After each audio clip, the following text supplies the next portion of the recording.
All right, so the Mach. Let's talk about this Mach Z.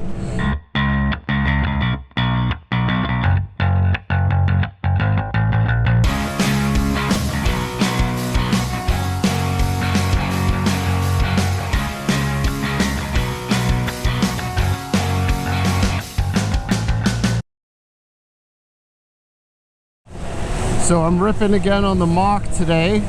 We've been running it pretty much all weekend. My wife was actually out on it yesterday and starting to really like the sled. The biggest issue for me, I think, when I first got it was really, I think we talked about it in one of the videos, was really the handling. I just felt like it was a lot to steer, and I knew I could figure out a way to potentially lighten it up and make it easier. Oh, here's one of the cracks here, so we're just gonna scooch our way through here. You can see these guys. If you don't know the lakes, you can get in trouble real quick. But Jesse's basically lived up here and grew up here his whole life on this lake, so we're good. But yeah, it was the only issue I was really having with the Mach was more around the handling. I just felt like it could be better. And you know, the first 1500k or so on it, I'll do a bit of a review today. But first 1500k or so, like the sled, love the power, love the motor. I felt like it was a bit of a bear to turn, so spoke to my buddy Jamie, and he recommended trying the snow trackers for it, and it's made a huge difference. We couldn't believe it. Got it on the trail yesterday, and it's like power steering. It makes a huge difference. So anybody looking for lighter steering on these heavier 4-stroke 900Ts or 900s, definitely check them out. I know a lot of the Yamaha guys use them. All right, so the Mach. Let's talk about this Mach Z, because I was very excited for this sled this year, and again was really fortunate enough to be able to get my hands on one. Team Vincent Motorsports, my hats off to you guys. They take great care of me, and they hooked me up with basically I think it was the first one that had come into the dealership, and got the sled up to Cochrane a few times with Jesse. We basically had we put about 1500k on it. First couple things that we noticed with it were the comfort seat that comes on it. We really prefer the firmness and stiffness of the 850 seats. So immediately we said, okay, we're gonna change that up. And I picked up a 850 seat on my way back from our first trip to Cochrane. Swapped it out, made a huge difference, like massive difference. Nice and firm. Almost feels like you're on an 850. You're sitting up a lot higher. So my one of my recommendations to guys has been, definitely try the 850 seat on your 4-strokes. They work great. The second thing was handling. So the sled railed. I mean, right out of the box, even with the stock carbides on it, it was really good. It took corners well. It stayed relatively flat too. Didn't lift skis on turns or anything like that. It was a good riding machine right out of the box, even with the stock carbides on it. But I just found, like, in comparison when we were switching back and forth to the 850s, that it was a real bear to steer it. A lot of pressure on the front, a lot of heaviness on the arms, and like, I'm a pretty big guy. I mean, I could do it, but for doing 300-mile days, like, it's not easy. So I reached out to a buddy of mine who knows the turbos pretty well, and he said, hey, give it a try with the snow trackers on it. And sure enough, put those on, and it made like the world of a difference. The sled's got super light steering. Still needs a bit of adjustment because it's pushing just a hair, but generally it's way better, like night and day difference with the trackers on. So my two recommendations, and again, I'm not a 4-stroke turbo guy. This is a new sled for me, not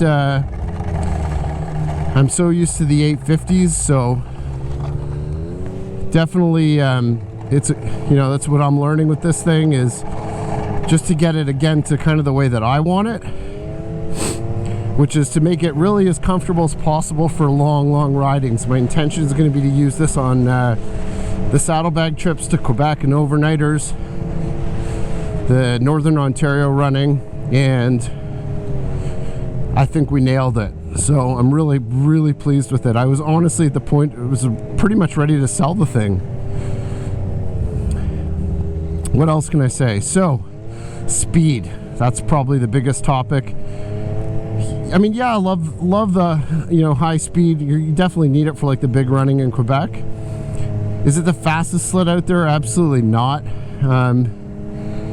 Still feel like our 850s pull on it right off the jump, and then, you know, the Mach has really good mid-range, and the top end's pretty good. It's not what I would have expected, if I'm being honest. I think they kind of left a little bit on the table with the top end on this machine, and I know there's a lot of guys out there that are complaining they're not getting more than 7,600 RPM, and it should be a rocket, and a lot of it is set up for sure, but I actually think Dew left a little bit on the table with this thing. Even though they say it's, you know, 180, 200 horse, whatever it is on the dyno, it should be faster.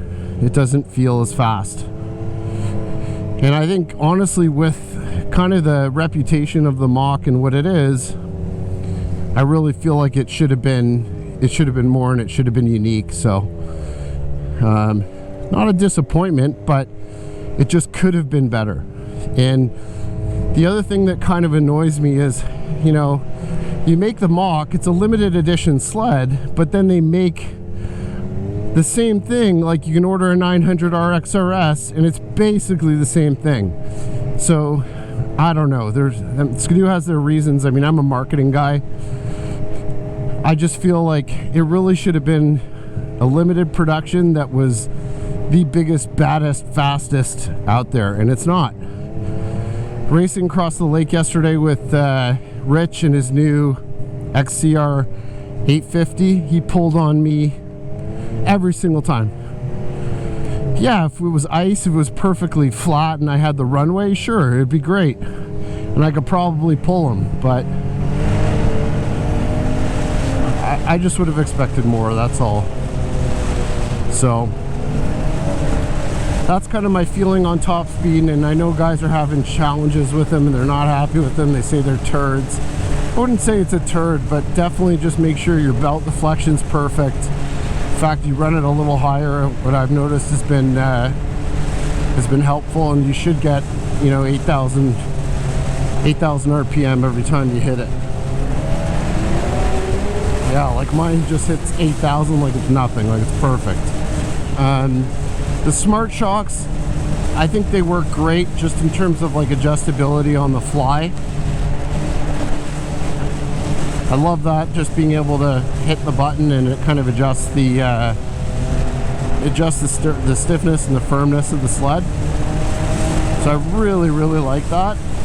I can't really tell, like, as you're running, you know, with the rider input, the throttle, if it's all really working. I can say that this sled definitely corners flatter than other sleds, so definitely it works great. You know, is it all based on the Smart Shocks? I'm not sure.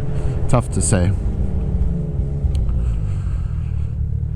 But certainly love the adjustability on the fly. I think that's a really slick feature. I know some of the other sleds have had it for a while, but for me, honestly, that was enough.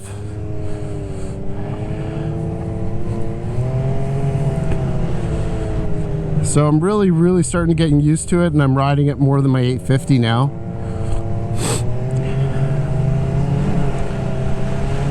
And like I said, no oil will be great for those super long days. So that's kind of how I feel. I mean, overall, it's a phenomenal sled. It's going to be great.